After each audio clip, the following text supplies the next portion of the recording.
Hello, and welcome to Frostgrave Friday, Episode 5, Success and Failure in Equal Measure.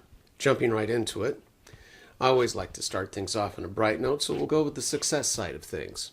The Printable Scenery Chapel came out very well. The level of detail on it is truly impressive, and even though I utilized a smaller sectional build of it, the seams are completely workable in terms of concealing them, especially when you consider the fact that for the roofline ones, I'll be able to conceal a lot of that with snow. There are a few seams on the walls that I need to deal with, but nothing horrible in my opinion. Now you can tell that I went ahead and I primered it in these pictures. And the reason for doing so is once you throw primer on, you dull down the level of contrast so you can see the detail much better. And I can definitely see the seams that need to be fixed and a few other minor problems. In spite of that, though, this has really been a lot of fun in terms of printing out the chapel and seeing it all come together. The failure side of things, strangely enough, is that when I look at the Printable Scenery Chapel, and then I compare it to my mausoleum, which is supposed to be the centerpiece of my game table, the mausoleum falls way short. Even though the murals look very good, the problem really arises from the fact that the external detail on the crypt or mausoleum is rather bland in comparison to the chapel. As such, I went ahead and built up some stairs. I'm going to build a roof section that will have a railing around it that you will be able to put miniatures on, and hopefully a few other pieces up there to kind of make it stand out more. I'm going to have a tough time reaching the level of visual impact that the chapel has. The stairs turned out well enough. They're relatively straightforward to do. The only thing that I would say on them is that I still need to put a layer of cobblestones beneath them so that they're flush with the top level of the crypt or mausoleum, because once I put the roof section on, that'll be another 1/4 inch thickness, and that'll be the final step up to the roof section.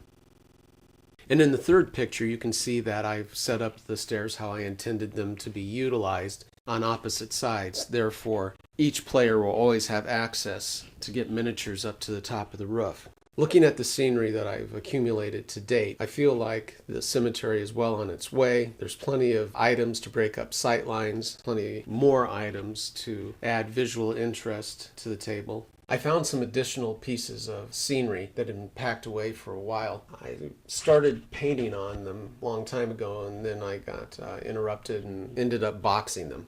So what I'll be doing for this is I'll strip them down with my sandblaster, reprimer them, and then go ahead and paint them in a fashion similar to the other scenery. Looking at some additional printable scenery accessories that I've been printing out from the Merchants and Markets STL file, you can see that I've been playing around with scale a little bit. In these two pictures, you can tell that the bowls are still pretty big for the humans, so I need to scale those down a little bit. But for the frost giant, they look actually pretty good. Same way with some of the pouches and the bags. At this juncture, I have done 2 additional applications of XTC 3D, thinned down with denatured alcohol, and I'm really pleased with the results. If we jump back quickly to Printable Scenery Chapel, here you can see the chapel without the XTC 3D and then primered with it. So it makes a pretty significant difference. Additional Frostgrave news: Into the Breeding Pits came out. It is a 62-page book. Soft cover, runs $18, I believe, US and $22 Canadian. This one is really dedicated to underground encounters.